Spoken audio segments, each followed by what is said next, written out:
Salutare tuturor, numele meu este nou viral și astăzi vă voi arăta primul pas, cum să faceți followers pe Instagram. Foarte ușor. Am făcut acest cont pentru a vă arăta. Intrăm și căutăm aici. Apropo, puteți da un follow la contul acesta, este contul meu. Puteți în fiecare zi, glume, dați un like. Ok, hai să mergem mai departe. Primul lucru, cum poți face followers? Cauți cea mai importantă persoană de pe Instagram. Cea mai importantă cred că este Cristiano Ronaldo sau Selena Gomez. După, ce trebuie să faceți? Atenție! Mulți dau la urmăritori, direct aici, în mijloc. Și după dau unfollow. Dau follow, mă scuzați. Ceea ce este un lucru bun, dar este foarte greșit, deoarece din ăștia 207 milioane de urmăritori, posibil să fie conturi care nu mai stau oamenii pe ei.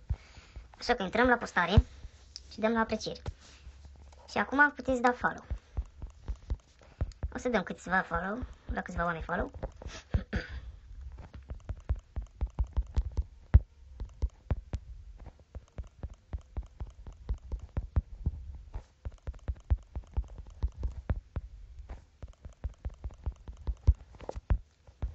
Și acum așteptăm. Deci am dat follow la 42 de persoane.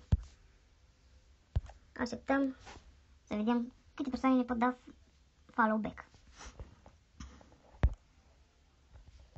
O să căutăm o vedetă din țară. Revin data viitoare cum poți da